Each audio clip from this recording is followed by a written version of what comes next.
Let's not waste time. Let's get at it. Now, if you believe in the theory of you booze, you lose, then there will not be any losers in USC's locker room.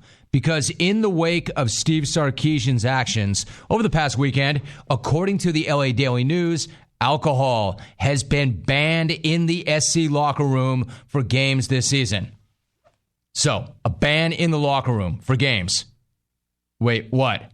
What's that mean? Is there still an open bar after practices? What are we talking about here? The 2015 Trojans or the 92 Dallas Cowboys? And why was there not already a booze ban in place? Oh, there was actually. Lane Kiffin reportedly hit the sauce after games, and then Ed Ogeron came in and he banned it, only for the Cuddy Sark to bring it back. Get ready to ride on, baby. Let's go. Seems a bit alarming to me that they had to ban booze in the locker room. Now Sark says that's not necessarily the case. He explained this morning that, quote, there was never alcohol in the players' locker room. There was alcohol in the coach's locker room after great wins, end quote. Oh, all right, I guess.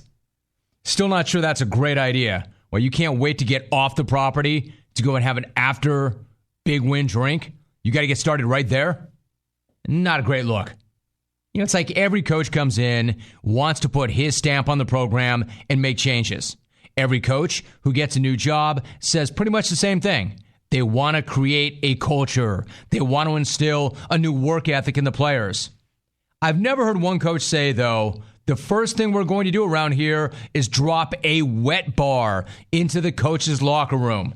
This is a great and proud program, and we're going back to the very things that made us great and proud in the first place, starting with liquor in the coach's room.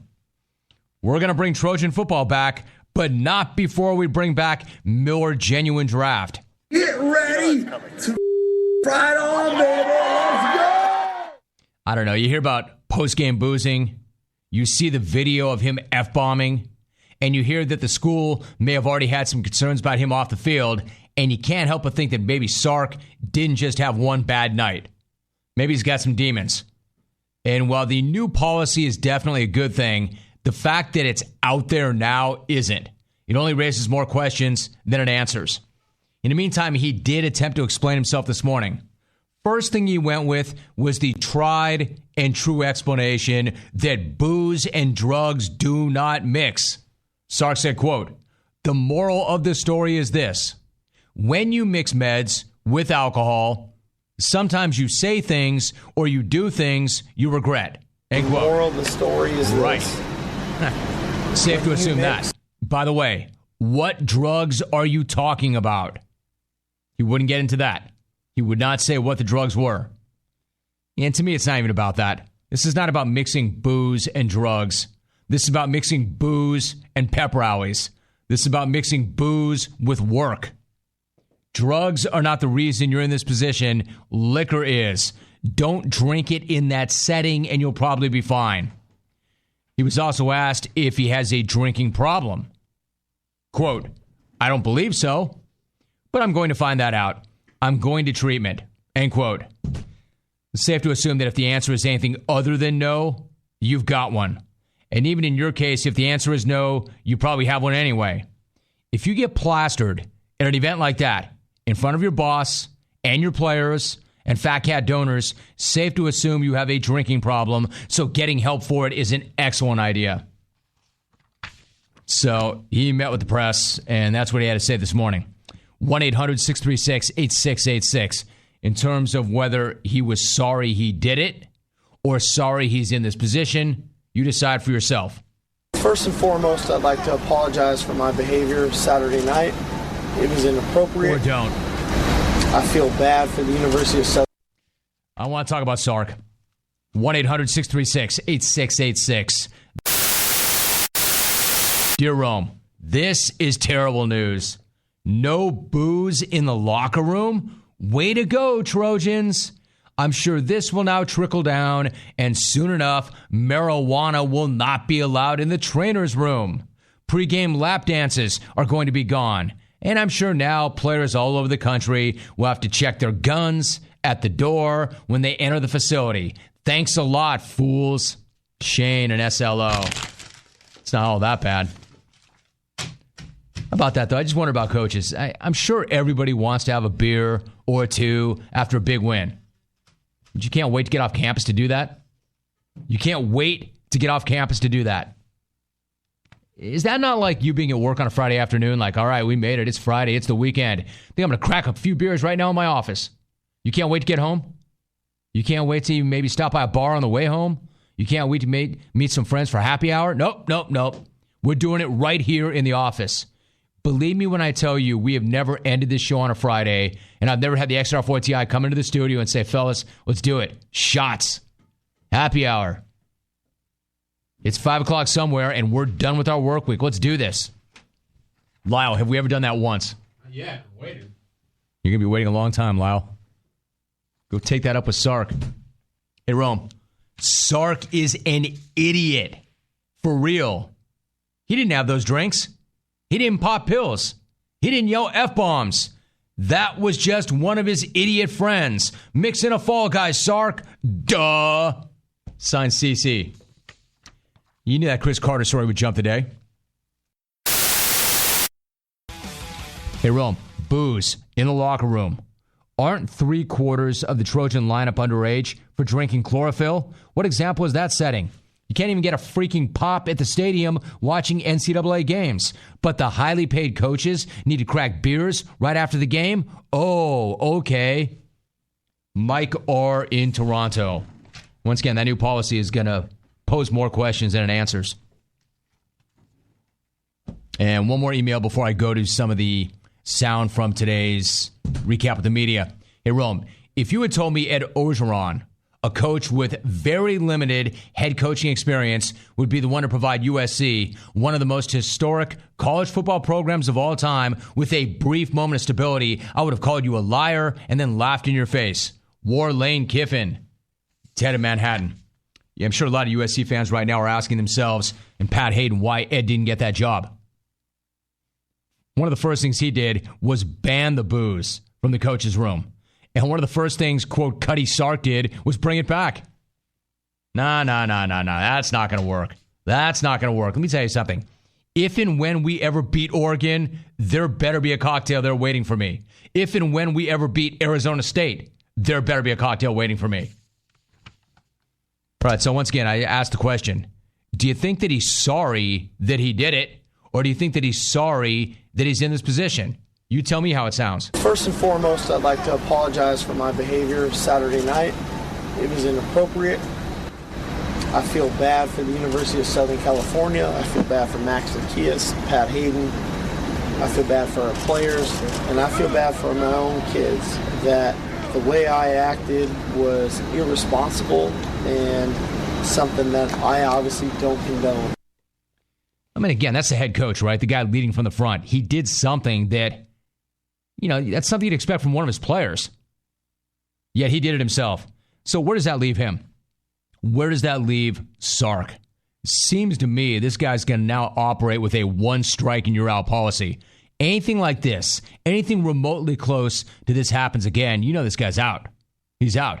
The best thing that he can do right now is keep his mouth shut, dry out, and win some big football games. Because there have to be questions about whether or not he can get the job done. Whether or not this could happen again. He said, I feel badly about it. I'm sorry, but I know I'm still the right guy for this gig. But it's a hard time. It's a hard time. And I truly believe in myself as a coach. I truly believe in myself as a coach to lead this team and to be the best coach for this team to go win a championship. All right, so that guy's got to believe that he's the best man for the job. He has to, right? But I'm sure there's a lot of people around there who aren't sure that he is. So exactly what happened that night? Exactly what happened? As I mentioned, he played the never mix meds with alcohol card. The moral of the story is this. When you mix meds with alcohol, sometimes you say things and or do things that you regret, and I regret it. That's the moral of that story? You don't mix meds with alcohol? Did you not get that moral much earlier in life? You didn't learn that much earlier? Do not mix meds with alcohol. Yeah, right. Exactly, Sark. But how much alcohol are we talking about? I took medication. I mixed it with alcohol. Not a lot, unfortunately. And I responded in a way that was not acceptable for me or for the university. All right, then. Fair enough. Fair enough. There was not a lot of alcohol. Not a lot of alcohol. You look smashed. You look plastered. So if there was not a lot of alcohol, exactly what kind of drugs were you on? When it comes to what medication I'm taking, I think that's an issue that really should remain private, quite honestly. All right, so it wasn't much alcohol, and you're not going to tell us what the meds were. Bottom line, do you have a problem, and are you going to get help? Through Pat and through the university, I'm going to find that out. You know, I'm going to go to treatment. I'm going to deal with it. In the meantime, I'm going to be the head football coach here.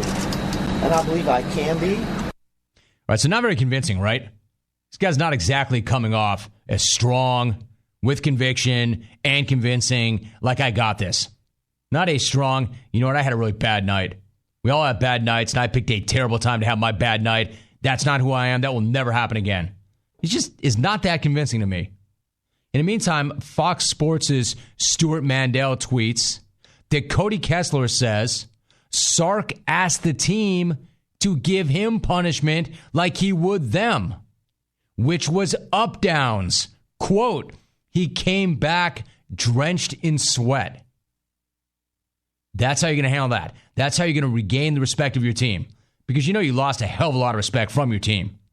I mean, nobody's looking at him who's on that team like, that's our coach, that's our guy. Man, that was awesome. They're looking at him like, are you kidding me? That's our coach? That guy?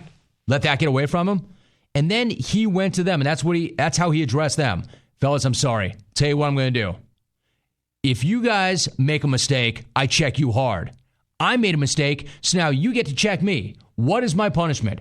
He went to the team and asked them reportedly what his punishment should be, so they hit him with some up-downs. And it must have been bad because, quote, he came back drenched in sweat. This is big-time Division I football. This is USC. I don't know a high school coach who'd be acting like that. Sounds very high school to me. I mean, what? Did Kessler get up there and say, hey, coach, listen, you're an embarrassment. You're an embarrassment to all of us, to coaches who came before you, to guys who played here before us, to all the donors, to everybody in Orange County and L.A. rocking their flags and stickers. You are an embarrassment, coach. We need you to go run some laps and do a few up-downs and gassers and go run the steps, too. In fact, get down and give me 50 perfect push-ups. And if one's not right, you do 50 more. Wow. He was also asked if he would swear off alcohol for the rest of the season. Quote, sure, without a doubt. Quote, sure, without a doubt. Sure. Sure you will. Quote, sure, without a doubt. Sure. Sure or I guess. Sure is one step from I guess, which is one step from we'll see, which is one step from I hope, which is one step from probably not. Let's be real. Which is one step from I had a drink before you asked me that question. Sure. Sure is one step from why. Are you buying? That's not a good look. That didn't make it much better, really. When we return, Pete Prisco joins us to talk some pro football. Pretty ironically, one of the trending topics on Twitter right now is I deserve a drink because. And two below that is Sark. I deserve a drink because. You know, like my life's jacked up, or I had a tough day at work, or I've had a tough couple of weeks, or whatever's going on in your life. I deserve a drink because. I wonder if Sark will respond to that.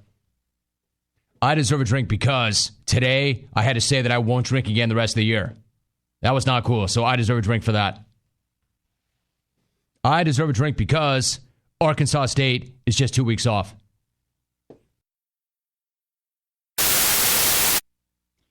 All right, so we talked about USC. In case you missed it, hour number one, Steve Sarkisian addressed the media and talked about what happened. Among other things, he said the moral of the story is you never mix booze and drugs. Yeah, fair enough. Is that something you just learned, Sark? Is that the moral of the story? You didn't know that story? You didn't know that moral? I'll tell you something else you don't want to mix. Booze and work. Booze and pep rallies. On the question of him mixing booze and drugs, he said it really was not much alcohol. And then the logical follow, well, if you look that smashed and it wasn't that much alcohol, then exactly what kind of meds were you on? He would not divulge that either. When asked if he had a drinking problem, he said, I don't think so, but I'm going to get some help. So USC fans, I've got to ask a question. Do you have faith that this is the guy to lead you where you need to go? Do you have faith in this guy? When asked also if he was going to give up booze for the rest of the year, he said, sure. Sure, of course. You know, and like I said, sure is that close to, yeah, probably. Which is that close to, if I feel like it. Which is that close to, why would I? Which is close to, I'm drunk right now. Hey, listen, this guy right now is without a net. 2 strikes and you're out. One more misstep like that, and I think he blew the whole thing. You wonder if any of this ever is going to stick to the guy who hired him, to the guy who hired Lane Kiffin, to the guy who would not give the job to Ed Orgeron. You know, at what point does this stick to Pat Hayden? Trojan fans, God, there's like a million of you. A million of you. Why are none of you coming in and owning any of this? Your thoughts on it? I'm going to say it's not on Suggs. That to me was not dirty play. Hey, Rome, body language. Jay Cutler over Russell Wilson? Matt Ryan over Wilson? No music? Of course I agree. Speaking of Pete Prisco, he just left my office after some meds and a cold one. Signed Steve S. of USC. Let's go to Youngstown, Ohio. Dane in Youngstown. Just some phone calls working. It's good to have you on the show. Hey, Dane, how are you? I'm doing good. How are you? Good. Good. Slow news day. You're beating up on that coach from USC pretty hard about having a drink or two at a pep rally. I was just curious, Jim, have you ever, been out schmoozing advertisers and had a cocktail or two there? Generally I do not, but I have, but I've never gotten wasted and had the video go viral and have my boss pull me off stage in the middle of the presentation and berate me, Dane. Yeah, well, that I understand, but, people react differently. Maybe he took some new medication. We don't know the whole story, so maybe it would be advisable to give him a partial pass at least. At least he came out the next day and apologized. What was he supposed to do? Not apologize? Not own it? Why am I giving him credit for apologizing? What choice did he have? Well, he could have just ignored the situation. We have many players and coaches who just say nothing. No, actually, Dan, that was not an option. He could not have ignored the situation. He had to address it. He was going to meet with the media. What, it wasn't going to come up? I'm not talking about that. Was he going to get in front of the media and say, I'm not talking about that? I'm not here to talk about that? How could he have ignored the situation? Well, he could have done that. Absolutely. He could have pled the fifth. That's part of our constitutional right. He was going to get up and say, I'm taking the fifth. I'm taking the fifth. Now you're done, Dane. I mean, come on. Don't be ridiculous. Don't be ridiculous. Kind of a slow news day, Jim, the way you're beating up on this guy. Not a very good call. The guy needs to be accountable for what he did. And apparently it's not the first time. That was not a one-off. And by the way, Dane, the entire country is talking about this. It's not me berating or beating down a guy on a slow news day, Dane. You're the only one who doesn't want to talk about it. Everybody's talking about it. You know what it is, Dane? It's a slow caller day. It's a slow caller day if I'm taking that call on this show. Great take, Dane. Hey, Jim, have you ever had a cocktail or two at an advertiser convention? Sure. Generally, I don't drink and work. But I'll be honest with you. I've done a lot of these things, a lot of meet and greets, a lot of situations with stations that carry my program, a lot of situations with radio people, industry types, sponsors. Sure, there are cocktails at those events, and every once in a while, I'll have a beer. I'm going to say, as I look back over my entire career, I've probably had a cocktail. But you have never seen me get hauled off the stage by one of the station managers or by one of my bosses because I was liquored up and dropping F-bombs. Bad question, Dane. It's neither here nor there. Why are you defending that behavior? Why are you defending that behavior? The guy got up at a very important event, was slurring his speech, saying that other programs suck, and dropped an F-bomb. And you're going to defend that. Fine, Dane. Go right ahead. 1-800-636-8686.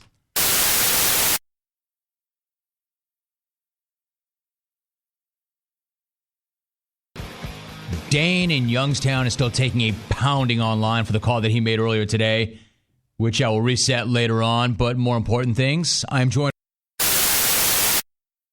A lot of the reaction is still about that call from Dane in Youngstown, who called up and said, why are you all over the USC head coach? Have you ever had a cocktail at an event?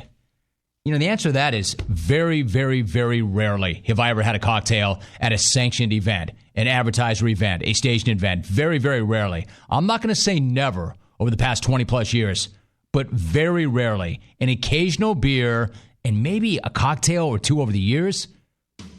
But I never rolled like Sark, and I never represented the company I work for or my brand in such a manner where they had to haul me off the stage because I was liquored up and dropping F-bombs and saying the competition sucks.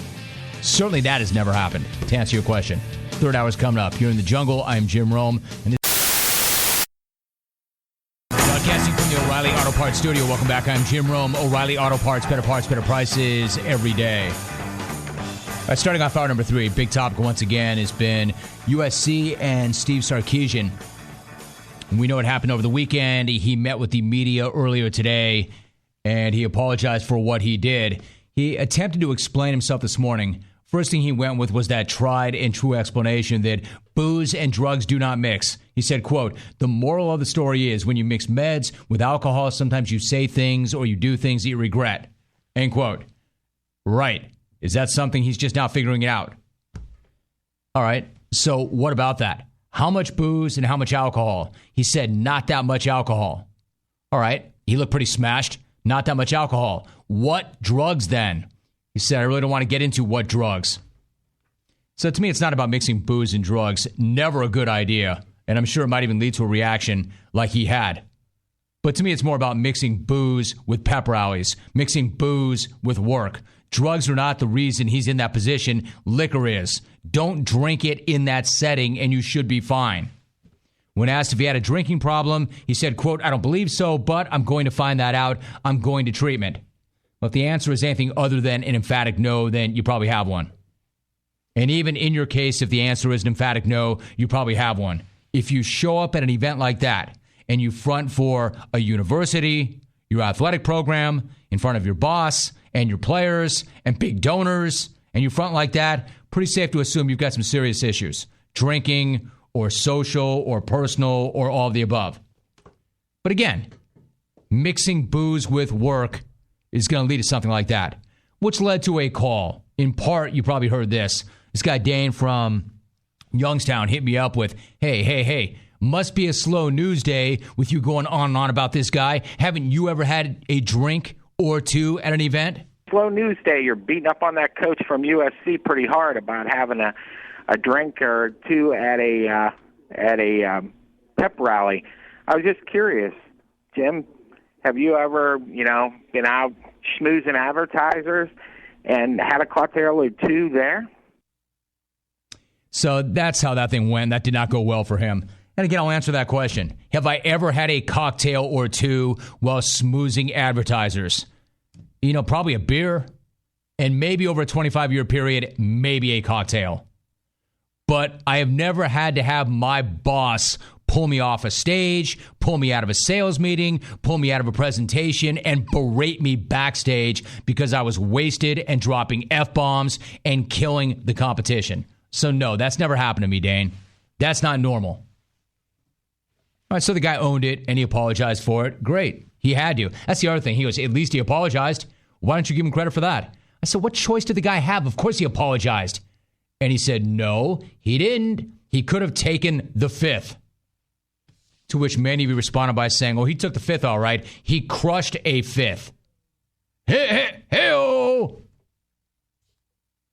Dear Rome, like you have never popped some pills, downed some drinks, and hit the show dropping F-bombs and saying how other radio shows and other Showtime shows suck.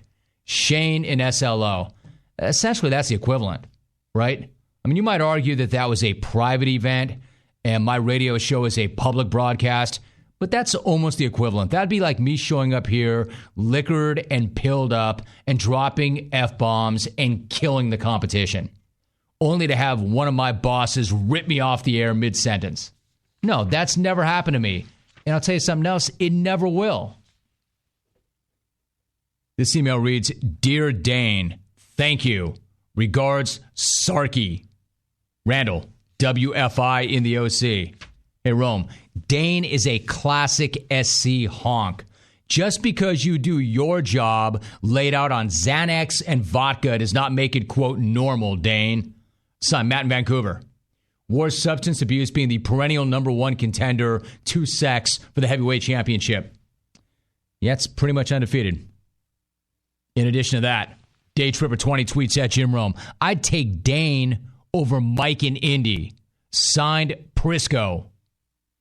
Crazy Biloxi at Jim Rome. Quote, Dane, question for you. Ever call a nationally syndicated radio show and try to take a run at the host with a terrible take? Clefan 802, quote, please don't judge all of Ohio by that last caller. Youngstown is really close to Pittsburgh and drags down the nearby IQ a lot. Tommy from NC, this Dane is worse than that bag comedian. That should cover that. Hey, look, what I'm saying is this guy had a really bad night, right?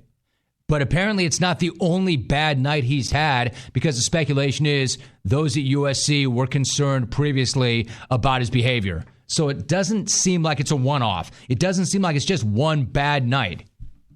And in terms of this being, quote, a slow news day, not so much so. Definitely a slow caller day, but not a slow news day. Hey, Dane, I don't know about you, but essentially this is what most people are talking about and want to talk about. They're calling about it, they're tweeting about it, and they're texting about it. And now they're calling and tweeting and texting about your call. All right, so in addition to that, though, we are talking about other things. Hey, look, if I'd come out here and it was my intention to pound on this guy all day long for 3 hours and talk about nothing else, and I had not done any kind of research, any kind of prep, had not gotten ready for any interviews, that'd be a little bit different. And, you know, I could have done that pretty easily, but that's not what's going on here. Something else that you're wrong about. All right, let's go to the phones. We go to Eugene, Oregon. Dusty. It's good to have you on, Dusty. How are you? Hey, what up, Jim? I'm doing good. I love your show. I've been following you for years. And the only thing I really wanted to say was that on the local show here in Eugene yesterday, they said that Steve Sarkisian pretty much was doing the same stuff at Washington, but now because he's down in L.A., there's like a spotlight on him when he does stuff like that. Because the local guy here said that there was a report about 3-4 years ago that he had a freezer or a refrigerator of beer in the locker room at Washington. So I don't know exactly what's true and what's not true, but believe me, there's no shortage of Husky fans that are hitting me up both publicly and privately saying, hey, Rome, wake up. Don't you know what was going on when he was here? Yeah, I've got an idea, and some of it's true and some of it's not. No, you just mentioned something. You said 3 or 4 years ago, a local host said 3 or 4 years ago, this guy had a refrigerator full of beer in the locker room. I don't know if that's true or not. Maybe it is, maybe it isn't. I think there is something to that argument that if you do something at USC, it's going to be very different than if you do something at Washington. There's no doubt. And hey, what up, Rome? I take a lot of pride in my rapping and songwriting abilities, but there's no way in hell that I can make shoot fireball and talk bleep like Steve Sarkisian rhyme. Signed, Lil Wayne. Smoke weed, talk like Lane Kiffin. No, you can't make that rhyme. Lil Wayne is really good at what he does, but he can't make that rhyme. Signed, KB in Walnut. And if I'm mentioning a story about a Division III football team, then somebody took a taser blast. We know that. You see, it's not a slow news day, Dane. I got a hell of a lot to talk about, Dane. I was just spending time on the other Dane because that's what everybody else was talking about, Dane. No, I've got like 10 other things, Dane, that I can talk to. Or talk about. What's next? You're going to say, hey, Rome, I suppose you've never taken a taser blast or two. No, I have not. No, I have not. All right, break time. We're coming right back after this.